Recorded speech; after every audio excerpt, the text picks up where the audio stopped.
హిందువులకు సమాన మత హక్కులు ఉన్నాయి. మొట్టమొదటి విషయం. అయితే అధికరణం అంటే ఇంగ్లీష్ లో article. Constitution has article, it has 395 articles and later on చాలా ఆర్టికల్స్ కూడా యాడ్ చేయబడుతుంది. మొట్టమొదటి అది 1950లో అది 8 షెడ్యూల్స్ కూడా 9 ఆర్టికల్స్ తోని రాజ్యాంగం తయారు చేశారు. మనకి ఇక్కడ విషయం ఏంటంటే మా సమాన మత హక్కుల గురించి మాట్లాడినప్పుడు అధికరణం 21. అందులో ఈ తెలుగులో ప్రభుత్వం ఈ మధ్యన కేంద్ర ప్రభుత్వం అన్ని రాజ్యాంగాన్ని అన్ని భాషలకు అనువదించింది. కానీ అది మీరు చూస్తే మీకు అర్థమే కాదు. తెలుగు భాష అంత దరిద్రంగా ఉందన్న వీళ్ళు అది అనుకరణ చేశారు కానీ దాన్ని అనువదించలేదు. ఇట్లా ప్రతి భాషలో కూడా ఇలాంటి ఉంటుంది. కాబట్టి ఇంగ్లీష్ చూస్తే అర్థమవుతుందేమో చూడండి. సో ఈ చెప్పేది ఏంటంటే ప్రతి వాడికి ఈ దేశంలో right to profess, practice and propagate religion అంటే ఆచరించడానికి, తర్వాత ప్రచారం చేసుకోవడానికి, మన మత ప్రచారము మత ఆచరణ చేసుకోవడానికి హక్కులు ఇవ్వబడుతున్నాయి అని ఆర్టికల్ 25 చెప్తుంది. 25. అయితే ఇందులో 3 భాగాలు ఉన్నాయి. మీరు అక్కడ చూస్తే ప్రొఫెస్, ప్రాక్టీస్ అండ్ ప్రొపగేట్. ఈ 3 విషయాల మీద నేను కొంచెం విశ్లేషిస్తాను. ఫస్ట్ ఈజ్ ప్రొఫెస్ అంటే హిందువులుగా జీవించే హక్కు ఉందా? ఈ భారతదేశంలో హిందువులుగా జీవించే హక్కు ఉందా లేదా? ఎక్కడైతే హిందువులు అధిక సంఖ్యాకులుగా ఉంటారో, మెజారిటీగా ఉంటారో అక్కడ సమస్య లేదు. కానీ సమస్య ఎక్కడ వస్తుంది? ఎక్కడైతే హిందువులు అల్పసంఖ్యాకులు అవుతారో, ఎక్కడైతే హిందువులు మైనారిటీలు అవుతారో అక్కడ ఉందా లేదా అనేది that is a litmus test. ఇప్పుడు మన ఉదాహరణకి హిందువులు మెజారిటీ ఉన్న దగ్గర క్రిస్టియన్లు ఉండగలుగుతున్నారా, ముస్లింలు ఉండగలుగుతున్నారా అనేది లిట్మస్ టెస్ట్. అలాగే ముస్లింలు అధిక మెజారిటీగా ఉన్న దగ్గర, లేకపోతే క్రైస్తవులు మెజారిటీగా ఉన్న దగ్గర హిందువులు ఉండగలుగుతున్నారా అనేది కూడా లిట్మస్ టెస్ట్. సో ఈ టెస్ట్ ప్రకారం కాశ్మీర్లో మనకి స్వాతంత్రం వచ్చినప్పుడు కాశ్మీర్లో 21% హిందువులు ఉన్నారు. అంటే కాశ్మీర్ వ్యాలీలో ఈనాడు 21 మంది కూడా లేరు. ఇప్పుడు ఒక్కరు కూడా లేరు. అక్కడ కాశ్మీర్ వ్యాలీలో ఒక్క హిందూ అనేవాడు కూడా లేడు. 1990 ఆ తర్వాత మళ్ళీ కొన్ని రెండో ఫేజ్లో మొత్తము హిందువులందరినీ తరిమేశారు. మారణ హోమం లాగా జరిగింది. మన కేంద్ర ప్రభుత్వాలు, రాష్ట్ర ప్రభుత్వాలు, సుప్రీంకోర్టులు, ప్రధాన న్యాయమూర్తులు, హైకోర్టులు అందరూ నిమ్మకు నీరెత్తినట్టు వాళ్ళు ఏమీ జరగనట్టు కూడా. అయితే ఇది మరి మన రాజ్యాంగం ఇచ్చిన హక్కే కదా. హిందువులుగా బతకవచ్చు, క్రైస్తవులుగా బతకవచ్చు, ముస్లింలుగా బ్రతకవచ్చు భారతదేశ భూభాగంలో ఎక్కడైనా కానీ. మరి కాశ్మీర్లో అక్కడ అల్పసంఖ్యాకులైన హిందువులని వాళ్ళ మీద మారణ హోమం జరుగుతుంటే ఈ రాజ్యాంగ వ్యవస్థ మరి ఆ హక్కుని ఎందుకు రక్షించలేదు హిందువుల హక్కు? ఇది ప్రశ్న. రెండవది నాగాలాండ్.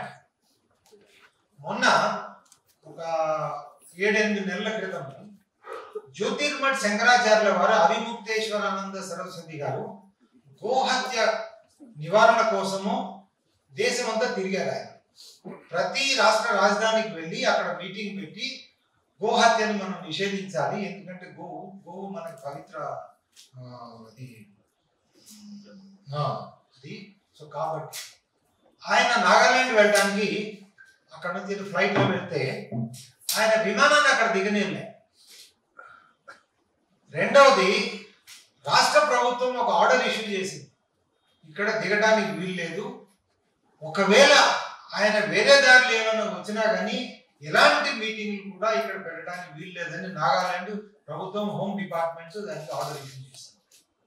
అక్కడ స్వామివారు వెళ్ళింది వేరే రాజకీయ కార్యక్రమాలు కానీ లేకపోతే ఏదన్నా ఉద్రిక్త వాతావరణం సృష్టించడం కానీ ప్రజలను చెప్పడం కోసం. అక్కడ హిందువులు లేరు. ఎంత ఉంటే ఈ వ్యాపారం చేసుకున్న వాళ్ళు, పోయిన వాళ్ళు 100-200 మంది ఉండొచ్చు. కానీ అన్ని రాష్ట్ర రాజధానులు వెళ్ళి వెళ్ళాలని ఆయన కోరిక. అట్లాగే మేఘాలయ రాష్ట్ర ప్రభుత్వం కూడా వెళ్ళనివ్వలేదు, మిజోరాం రాష్ట్ర ప్రభుత్వం వెళ్ళనివ్వలేదు, అరుణాచల్ రాష్ట్ర ప్రభుత్వం కూడా ఈ మాదిరిగానే ఆర్డర్ ఇష్యూ చేస్తారు.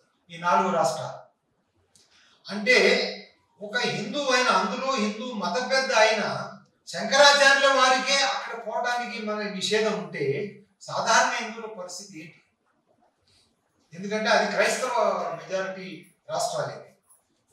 తర్వాత రెండోది మేఘాలయ రాష్ట్రం. మేఘాలయ రాష్ట్రము ఒకప్పుడు బెంగాల్ ప్రెసిడెన్సీలో ఉండేది, బంగ్లాదేశ్ అవంతా మొత్తం అంతా. ఆ మేఘాలయ రాష్ట్రంలో షిలాంగ్లో ఎక్కువ మంది బెంగాలీ ఉంటారు, హిందువులు. తర్వాత ఆ చుట్టుపక్కల కూడా ఆ రాష్ట్రంలో కూడా చాలా మంది హిందువులు ఉండేది. కాకపోతే ఏంటంటే మన స్వాతంత్రం వచ్చిన తర్వాత విపరీత మత మార్పులు జరిపి మొత్తం అక్కడ ఉన్న గ్యారోస్ అండ్ జయంతియాస్ వీళ్ళందరూ కూడా క్రిస్టియన్స్ అయిపోయారు.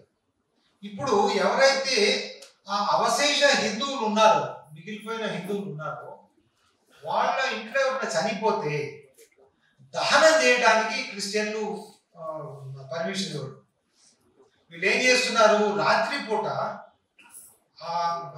మేఘాలయను బంగ్లాదేశ్ ఇండియాకి మధ్యలో చిన్న నది ఉంటుంది ఆ ప్రాంతంలో.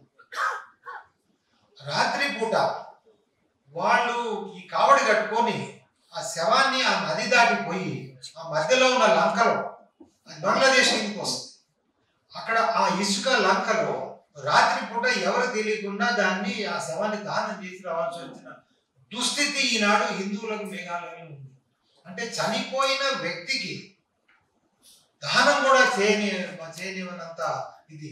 మరి రాజ్యాంగ వ్యవస్థలు హిందువుల సమాన హక్కులు ఉన్నాయని చెప్పినప్పుడు మరి దీన్ని ఎందుకు వీటిని రక్షించట్లేదు?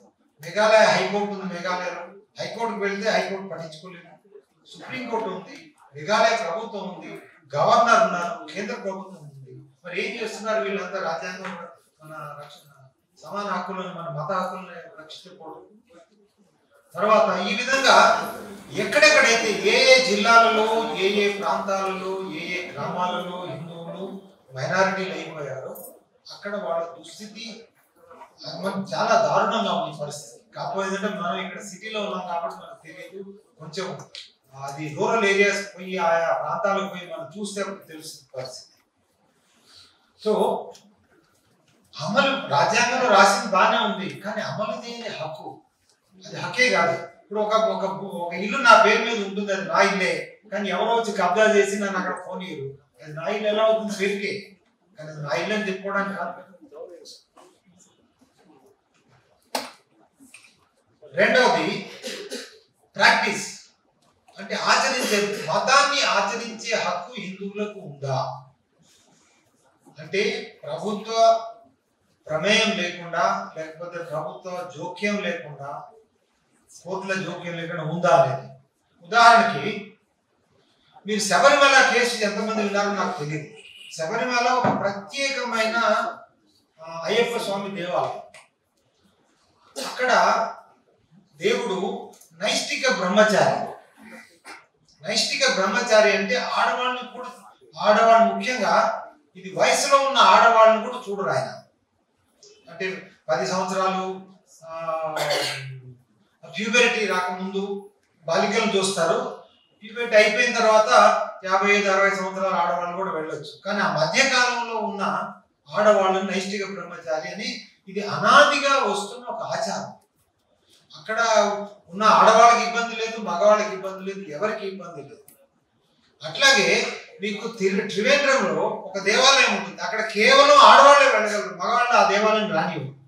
అంటే మన ఆచారాలు ఎన్నో అనాదిగా వస్తున్న ఆచారాలు, కానీ అందులో సుప్రీంకోర్టు దాని జోక్యం చేసుకొని ఇది సెక్యులర్ దానికి వ్యతిరేకమే కాబట్టి ఎవరైనా వెళ్ళొచ్చు అనేది ఒక దాన్ని ఆర్డర్ జడ్జిమెంట్ ఇచ్చారు, తీర్పు ఇచ్చారు.